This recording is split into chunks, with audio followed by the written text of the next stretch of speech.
এই মুহূর্তে সবচেয়ে বড় খবর, ভারতরত্ন আডবাণী ভারতরত্ন পাচ্ছেন। লালকৃষ্ণ আডবাণী ভোটের মুখে একটা বড় ঘোষণা প্রধানমন্ত্রীর। আডবাণীকে ফোন করে অভিনন্দন জানিয়েছেন খোদ প্রধানমন্ত্রী এবং ইতিমধ্যেই তিনি এক্স হ্যান্ডেলে এই পোস্ট করেছেন যে ভারতরত্ন পাচ্ছেন বর্ষিয়ান বিজেপি নেতা তথা দেশের প্রাক্তন উপপ্রধানমন্ত্রী লালকৃষ্ণ আডবাণী। এই মুহূর্তের বড় খবর, ভারতরত্ন পাচ্ছেন লালকৃষ্ণ আডবাণী এবং ভোটের মুখে বড় ঘোষণা প্রধানমন্ত্রীর। ইতিমধ্যেই এক্স হ্যান্ডেলে তিনি পোস্ট করে জানিয়েছেন এবং সঙ্গে আডবাণীকে ফোন করে অভিনন্দন জানিয়েছেন প্রধানমন্ত্রী। আমাদের সঙ্গে এই মুহূর্তে টেলিফোন লাইনে রয়েছেন প্রতিনিধি সৌরজ্যোতি বন্দ্যোপাধ্যায়। সৌরজ্যোতি, ভারতরত্ন পাচ্ছেন লালকৃষ্ণ আডবাণী এবং ইতিমধ্যেই আজকেই কিন্তু এক্স হ্যান্ডেলে প্রধানমন্ত্রী নরেন্দ্র মোদী তিনি নিজে এই পোস্ট করেছেন এবং আডবাণীকে ফোন করে অভিনন্দনও জানিয়েছেন। কি বলবে? নিঃসন্দেহে অত্যন্ত তাৎপর্যপূর্ণ খবর। লালকৃষ্ণ আডবাণী যিনি দেশের উপপ্রধানমন্ত্রীর দায়িত্ব সামলেছেন এবং তার নেতৃত্বাধীন একটা সময় ছিল যে এনডিএ সরকার, সেটা দেশে ক্ষমতা এসেছিল। আমি তোমায় জানিয়ে রাখি যে ইতিমধ্যেই প্রধানমন্ত্রী তিনি যেমনটা ঘোষণা করেছেন যে দেশের জন্য সর্বোচ্চ নাগরিক সম্মান ভারতরত্ন ভূষিত হবেন লালকৃষ্ণ আডবাণী এবং সকালেই প্রধানমন্ত্রী নরেন্দ্র মোদী তিনি একপ্রস্ত তার বাসভবনে গিয়ে তার সঙ্গে সাক্ষাৎ করে এসেছেন এবং এই খবর প্রকাশ্যে আসার পরেই প্রধানমন্ত্রী স্বয়ং লালকৃষ্ণ আডবাণীর সঙ্গে তিনি ফোনে যোগাযোগ করেছিলেন এবং প্রধানমন্ত্রীর যে টুইট বার্তা সেখানে তুমি নিশ্চয়ই তোমার চোখে পড়েছে যে দেশের বিকাশের জন্য বর্তমানের যে আধুনিক ভারত সেই ভারতের বিকাশের জন্য কিন্তু অত্যন্ত গুরুত্বপূর্ণ একটি নাম, এই কর্মযজ্ঞে যার সব থেকে বেশি গুরুত্ব ছিল তিনি কিন্তু লালকৃষ্ণ আডবাণী। নিঃসন্দেহে 2024-এর লোকসভা নির্বাচনের আগে তুমি দেখছো যে পদ্ম সম্মানের কারা কারা প্রাপক হচ্ছেন তার তালিকা প্রকাশ হয়েছে।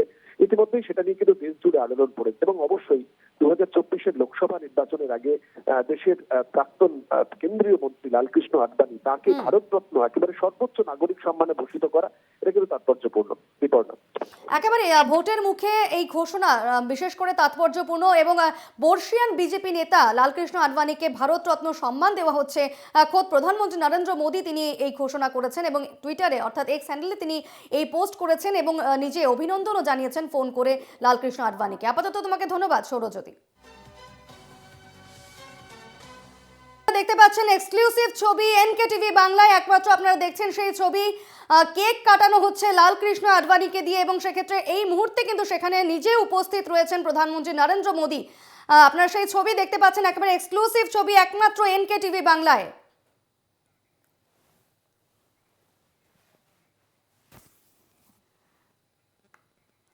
এই মুহূর্তে সবচেয়ে বড় খবর, ভারতরত্ন পাচ্ছেন লালকৃষ্ণ আডবাণী, দেশের বর্ষিয়ান বিজেপি নেতা তথা দেশের প্রাক্তন উপপ্রধানমন্ত্রী লালকৃষ্ণ আডবাণী তিনি ভারতরত্ন পাচ্ছেন। এক্স হ্যান্ডেলে এই পোস্ট করেছেন খোদ প্রধানমন্ত্রী নরেন্দ্র মোদী এবং তিনি আডবাণীকে ফোন করে অভিনন্দনও জানিয়েছেন। আমাদের সঙ্গে নিউজ রুম থেকে সরাসরি রয়েছেন আমাদের অ্যাসিস্ট্যান্ট নিউজ এডিটর ইলমাস সৈয়দ। ইলমাস, এই মুহূর্তে সবচেয়ে বড় ঘোষণা, লালকৃষ্ণ আডবাণী ভারতরত্ন পাচ্ছেন। ঠিক দীপর্ণা, যে কথাটা তুমি বললে এই মুহূর্তের সবচেয়ে বড় ঘোষণা, সবচেয়ে বড় খবর, এলকে আডবাণী, লালকৃষ্ণ আডবাণী দেশের পূর্ব ডেপুটি প্রাইম মিনিস্টার, উপ প্রধানমন্ত্রী, তাকে ভারতরত্ন দেওয়ার সিদ্ধান্ত নিয়েছে ভারত সরকার এবং আজ খোদ নরেন্দ্র মোদী প্রধানমন্ত্রী দেশের তিনি টুইট করে জানিয়েছেন এবং যে ছবিও আমরা দেখছিলাম ভেঙ্কাইয়া নাইডুর ছিলেন সেখানে, প্রধানমন্ত্রী নরেন্দ্র মোদী ছিলেন, কেক কাটানো হচ্ছে এলকে আডবাণীকে দিয়ে। এলকে আডবাণীর অবদান ভারতীয় জনতা পার্টিতে এবং বিশেষ করে এই রাম মন্দির ইস্যুতে সেটা কিন্তু অনস্বীকার্য। এলকে আডবাণীর নেতৃত্বে কিন্তু এই আন্দোলন শুরু হয়। এলকে আডবাণীর যদি তুমি জীবন দেখো 2019 সাল অর্থাৎ 1970 থেকে 2019 সাল তিনি বোথ হাউসেস অর্থাৎ লোকসভা রাজ্যসভা তার মেম্বার ছিলেন বিভিন্ন সময়। ইনফরমেশন অ্যান্ড ব্রডকাস্টিং মিনিস্ট্রি তার হাতে ছিল। একই সঙ্গে তিনি হোম মিনিস্টার ছিলেন দেশের, উপপ্রধানমন্ত্রী তো তিনি ছিলেনই অটল বিহারী বাজপেয়ী সরকারে এবং অনেকেই বলেন যে তিনি হচ্ছেন কাণ্ডারি। এই যে নতুন বিজেপি, সেই নতুন ভারতীয় জনতা পার্টি যে নতুন উদ্যমে আবার ফিরে এলো অটল বিহারী বাজপেয়ী সরকারের পর, তার কাণ্ডারি ছিলেন এই এলকে আডবাণী। এমনকি সেই এলকে আডবাণীর রথ, যে রথের জন্য অনেকেই বলে রাম মন্দিরের যাত্রা শুরু, তারও কাণ্ডারি কিন্তু এলকে আডবাণী। এলকে আডবাণীকে নিয়ে অনেক বক্তব্য ছিল, বলা হয়েছিল এই নতুন রিজিম ভারতীয় জনতা পার্টির, তারা হয়তো এলকে আদবানি, যশবন্ত সিনহা এইরকম বর্ষিয়ান লিডারদের খুব একটা প্রাধান্য দিচ্ছেন না। তবে এই বিতর্কের আজ অবসান ঘটলো। এলকে আদবানিকে ভারতরত্ন অর্থাৎ দেশের সর্বোচ্চ সম্মান প্রদান করে প্রধানমন্ত্রী নরেন্দ্র মোদী কোথাও এই বার্তাই দিলেন যে ভারতীয় জনতা পার্টিতে কেউ ব্রাত্য নন। এই যে নব্য আদি দ্বন্দ্ব চলছিল, সেই নব্য আদি দ্বন্দ্বতে একেবারে ফুল স্টপ দিয়ে দিলেন প্রধানমন্ত্রী নরেন্দ্র মোদী। আদি নব্য দ্বন্দ্ব যে আদতে ভারতীয় জনতা পার্টির ভেতর কোনোভাবেই চলছে না, তা এই স্টেপ থেকে কিন্তু অত্যন্ত ক্লিয়ার। এলকে আডবাণীর মতো একজন বর্ষিয়ান নেতা, যার নাম নিয়ে বারবার রাজনীতি করা হয়েছে, যার নাম নিয়ে বারবার বিরোধীরা ভারতীয় জনতা পার্টিকে বিঁধেছে, এই বলে বিঁধেছে যে এলকে আদবাণীর এখন ভারতীয় জনতা পার্টিতে কোনো স্ট্যান্ড নেই, সেই বিতর্কের অবসান ঘটালো আজকের এই ঘোষণা। দেশের সর্বোচ্চ সম্মান, সর্বোচ্চ নাগরিক সম্মান ভারতরত্ন তাই দেওয়া হচ্ছে এলকে আদবাণীকে। অপ্রাসঙ্গিক হয়ে পড়ছিলেন লালকৃষ্ণ আদবাণী, তবু অবশ্য বিজেপিকে মহিরুহে পরিণত করার ক্ষেত্রে তার অবদান একেবারেই অনস্বীকার্য। এবং সেক্ষেত্রে কি মনে হচ্ছে এই যে এই বয়সে এসে লালকৃষ্ণ আদবাণীকে দেশের সর্বোচ্চ সম্মানে ভূষিত করার এই যে ঘোষণা প্রধানমন্ত্রীর, সেটা হয়তো তাকে কি গুরু দক্ষিণা দেওয়ার নামান্তর মাত্র? দেখো, কোথাও এখানে এই যে তুমি যে বলছিলে যে কোথাও নরেন্দ্র মোদীর জামানায় অপ্রাসঙ্গিক হয়ে যাচ্ছিল এলকে আদবাণী, এমনটা কিন্তু নয়। এই অপ্রাসঙ্গিকতার অভিযোগ বারবার বিরোধীরা তুলেছে। বিরোধীদের বক্তব্য যে বারবার অপ্রাসঙ্গিক হয়ে যাচ্ছিল একাধিক বর্ষিয়ান নেতা। এই এলকে আদবাণী হচ্ছে রাম মন্দিরের কাণ্ডারি। সেই এলকে আদবাণীকে রাম মন্দিরের যেদিন প্রাণ প্রতিষ্ঠা হলো সেদিনও বিরোধীরা এই প্রশ্ন তুলেছিলেন এলকে আদবাণী কোথায়, কেন এলকে আদবাণী নয়। কোথাও সেই জল্পনা, সেই বিতর্কের অবসান ঘটালো আজ ভারত সরকার, খোদ প্রধানমন্ত্রী নরেন্দ্র মোদী নিজে। কারণ দেশের সর্বোচ্চ সম্মান ভারত রত্ন যখন এলকে আদবাণীকে দেওয়া হচ্ছে, তারপর আর কোনো দ্বন্দ্ব থাকে না, আর কোনো প্রশ্নই থাকে না। ভারতীয় জনতা পার্টির যে নতুন ফরম্যাটে আবির্ভাব 2014 সাল, অনেকেই বলেন যে তার আর্কিটেক্ট, তার কারিগর কিন্তু এলকে আদবাণী, এবং তিনি সেই কাজটা শুরু করে দিয়েছিলেন অনেক পূর্বে, 1980 to 1984 সেই সময় তিনি এই কাজ শুরু করে দিয়েছিলেন। তবে তার অপ্রাসঙ্গিকতা, অর্থাৎ শুধু তিনি নয়, এলকে আদবাণী, যশবন্ত সিনহা এরকম একাধিক বর্ষিয়ান নেতা ছিল যাদের অপ্রাসঙ্গিকতা নিয়ে কংগ্রেস এবং বাকি বিরোধী দল বারবার প্রশ্ন তুলেছে। সেই অপ্রাসঙ্গিকতার যে দ্বন্দ্ব, তাকেই আজকে ফুল স্টপ পড়ে গেল। ভারত রত্ন, দেশের সর্বোচ্চ নাগরিক সম্মান যখন প্রদান করা হলো এলকে আদবাণীকে, তখন আর এই বিতর্ক জিয়ে থাকার কোনো জায়গাই পেল না। অত্যন্ত ভালো পলিটিক্যাল মুভ, রাজনৈতিক বিশ্লেষকরা যা বলছেন, নরেন্দ্র মোদীর অত্যন্ত সুপটু পলিটিক্যাল মুভ, এক ধাক্কায় একটি ঘোষণায় সমস্ত বিতর্কের অবসান ঘটিয়ে দিল। দীপর্ণা, একেবারে ইলমাস, তুমি আমাদের সঙ্গে থাকো। আমি একবার দর্শকদের জানিয়ে রাখি, 1927 সালে অবিভক্ত ভারতবর্ষের করাচিতে এক সিন্ধ্রি পরিবারের জন্ম কিন্তু আডবাণীর।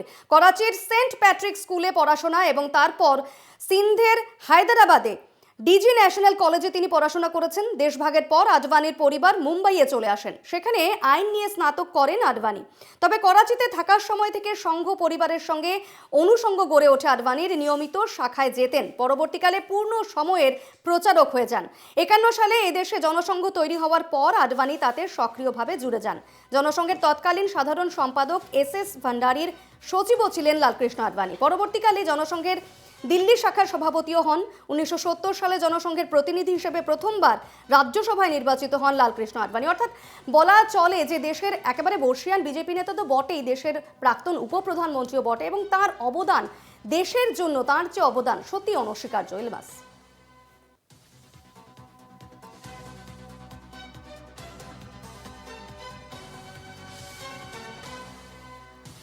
আমরা সরাসরি কথা বলছিলাম আমাদের অ্যাসিস্ট্যান্ট এডিটর ইলমাস সৈয়দের সঙ্গে। ইলমাস, একেবারেই আমরা যে ছবি দেখতে পাচ্ছি, এই মুহূর্তের যে বড় ঘোষণায় আমাদের নজর রয়েছে, সত্যি এই মুহূর্তের একটা বড় ঘোষণাই বটে। কারণ লালকৃষ্ণ আডবাণী ভারত রত্ন সম্মান পাচ্ছেন, দেশের সর্বোচ্চ সম্মানে তাকে ভূষিত করা হচ্ছে। যে বর্ষিয়ান বিজেপি নেতা, যে প্রাক্তন উপপ্রধানমন্ত্রী, এই বয়সে তাকে প্রধানমন্ত্রীর তরফ থেকে এইরকম একটা সম্মান বা এরকম একটা সম্মানের ঘোষণা সত্যি বলার কথা রাখে না। একেবারে তুমি যেমনটা বললে যে ভারতীয় জনতা পার্টির একজন বর্ষিয়ান নেতা, ভারতীয় জনতা পার্টির যে নতুন ফরম্যাট 2014 সাল থেকে যে নতুন ভারতীয় জনতা পার্টিকে আমরা দেখছি, যে জনতা পার্টি একটা ইলেকশনও হারে না, যে ভারতীয় জনতা পার্টি বারবার নিজেদের এজেন্ডা এগিয়ে চলেছে, তার কারিগর, আর্কিটেক্ট তাই বলা হতো এল কে আডবাণীকে। শুধু এল কে আডবাণী না, এল কে আডবাণীর মতো একাধিক বর্ষিয়ান নেতাদের নিয়ে কংগ্রেস এবং বিরোধী পক্ষ তারা বারবার সওয়াল তুলেছিলেন, বলেছিলেন মোদির জামানায় তাদের গুরুত্ব কমছে। রাম মন্দিরের আর্কিটেক্টও কিন্তু এল কে আডবাণীকেই বলা হয়। সেই 1980 থেকে 84 সাল, সেই সময় রাম মন্দির যে কি বলবো র্যালি শুরু হয়, সেই সময় যে আন্দোলন শুরু হয়, তারও নেতৃত্বে ছিলেন এই এল কে আডবাণী। এল কে আডবাণীর সেই বিজয় রথ, সেই অতি জনপ্রিয় বিজয় রথ, তার কথাও আমরা জানি। সেই এল কে আডবাণী যখন প্রধান মঞ্চে স্থান পেলেন না প্রাণ প্রতিষ্ঠার দিন। এই মুহূর্তে আমাদের সঙ্গে টেলিফোন লাইনে রয়েছেন বিজেপি নেতা তথাগত রায়। তথাগত বাবু, আপনাকে স্বাগত এনকেটিভি বাংলায়। এই মুহূর্তের সবচেয়ে বড় খবর, সবচেয়ে বড় ঘোষণা, ভারতরত্ন পাচ্ছেন লালকৃষ্ণ আডবাণী, কি প্রতিক্রিয়া আপনার? যোগ্য লোককে যোগ্য সম্মান দেওয়া হচ্ছে। আমার ওর চরণে প্রণাম। উনি শুধু বিজেপির নেতা নন, ভারতের নেতা নন, প্রাক্তন সহকারী প্রধানমন্ত্রী নন, উনি ভারতের চিন্তার মোড় ঘুরিয়ে দিয়েছিলেন। যে ধরনের ভণ্ড সেকুলারবাদ 1947 সাল থেকে এই দেশে চলেছে, 1980-র দশকে রামরথ যাত্রা পার করে মানুষকে তিনি তার অন্তঃসার শূন্যতা বুঝিয়েছিলেন এবং মানুষের চিন্তা যথাযোগ্য পথে চালিত করেছিলেন। সেই জন্য তিনি নমস্য, আমি তাকে প্রণাম জানাই। এবং প্রধানমন্ত্রীকে নিজে সেটা ঘোষণা করেছেন, সেই তাতে ওর আরো সম্মান প্রাপ্তি হয়েছে, সেই জন্য ওকে প্রণাম জানাই। লালকৃষ্ণ আডবাণী অমর রয়, ভালো থাকুন। রামকৃষ্ণ আডবাণী ভালো থাকুন। একেবারে বেশ, অনেক ধন্যবাদ আপনাকে তথাগত বাবু। আমরা কথা বলছিলাম বিজেপি নেতা তথাগত রায়ের সঙ্গে, এবং এই মুহূর্তে আমাদের সঙ্গে সরাসরি রয়েছেন আমাদের অ্যাসিস্ট্যান্ট এডিটর ইলমাস সৈয়দ। ইলমাস, এই যে বড় ঘোষণা, বলা চলে নরেন্দ্র মোদীর কিন্তু বা লালকৃষ্ণ আডবাণীর এবং নরেন্দ্র মোদীর মধ্যে একটা বেশ ভালো সম্পর্ক ছিল, এবং বরাবরই কিন্তু লালকৃষ্ণ আডবাণীর বেশ পছন্দের মানুষ ছিলেন নরেন্দ্র মোদী। একেবারেই তুমি ঠিক যেমনটা বললে যে নরেন্দ্র মোদীর সঙ্গে লালকৃষ্ণ আডবাণী, রাদার অটল বিহারী বাজপেয়ীর সঙ্গে লালকৃষ্ণ আডবাণীর যে সম্পর্ক ছিল, সে সম্পর্ক অত্যন্ত সুমধুর।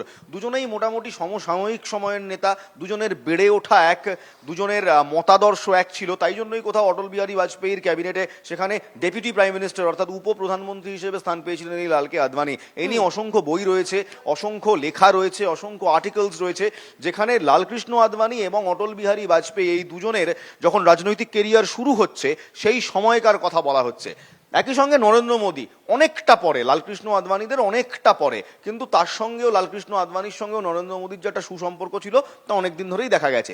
লালকৃষ্ণ আডবাণীকে আজ মোদী তার নিজের এই স্টেটমেন্টে, অর্থাৎ টুইটার হ্যান্ডেলে যে স্টেটমেন্ট দিয়েছেন, তাতে লিখেছেন, he is a person, he is a statesman of impeccable order, অর্থাৎ এমন একজন মানুষ যার অবদান ভারতের রাজনীতিতে এবং বিশেষ করে ভারতীয় জনতা পার্টির গড়ে ওঠাতে অনস্বীকার্য।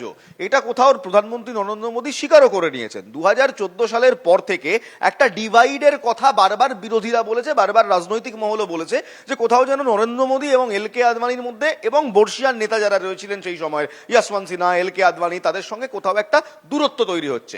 সেই দূরত্বের কথা একাধিক ভারতীয় জনতা পার্টির নেতৃত্বের মুখেও শোনা গিয়েছে, যারা বর্ষিয়ান নেতৃত্ব। এই যে আদিনব্য দ্বন্দ্ব, তা কিন্তু শুধু বাংলায় সীমাবদ্ধ ছিল না, আদিনব্য দ্বন্দ্ব কিন্তু ভারতীয় জনতা পার্টির সেন্ট্রাল কমিটিতেও উঠেছিল। সেই আদিনব্য দ্বন্দ্ব বিশেষ মাত্রা পায় 22শে জানুয়ারি রাম মন্দিরের প্রাণ প্রতিষ্ঠার দিন, যেদিন বিরোধীরা একসঙ্গে আক্রমণ শানান যে কেন এল কে আডবাণীকে মেন ডায়াসে রাখা হলো না। আজ 2রা ফেব্রুয়ারি কোথাও সেই জল্পনার একেবারে পাকাপাকি অবসান হয়ে গেল। নরেন্দ্র মোদী দেশের প্রধানমন্ত্রী, তার এই সিদ্ধান্ত যে ভারত রত্ন, দেশের সর্বোচ্চ নাগরিক সম্মান এল কে আডবাণীকে দেওয়া হবে, এই ডিসিশন কোথাও একটি অত্যন্ত সুপটু মুভ বলেই মনে করছেন রাজনৈতিক বিশ্লেষকরা। তারা বলছেন এক হাতে সমস্ত জল্পনার অবসান, সমস্ত বিতর্কের অবসান এবং এই আদিনব্য দ্বন্দ্বের অবসান একসঙ্গে শেষ করে দিলেন নরেন্দ্র মোদী। দীপর্ণা, একেবারেই। আপাতত তোমাকে অনেক ধন্যবাদ ইলমাস। আমাদের অ্যাসিস্ট্যান্ট এডিটর ইলমাস সৈয়দ আমাদের সঙ্গে সরাসরি নিউজ রুম থেকে ছিলেন। এবং এই মুহূর্তের যে বড় ঘোষণা, আমরা আরো একবার দর্শকদের জানিয়ে দিচ্ছি, ভারত রত্ন পাচ্ছেন লালকৃষ্ণ আডবাণী। বিজেপির অন্যতম বরিষ্ঠ নেতা, অন্যতম বর্ষিয়ান নেতা লালকৃষ্ণ আডবাণী, এবং দেশের উপপ্রধানমন্ত্রীর দায়িত্বও তিনি সামলেছেন। তার এই যে ভারত রত্ন পাওয়ার এই ঘোষণায় গোটা দেশ উচ্ছ্বসিত, বিজেপি নেতারা উচ্ছ্বসিত।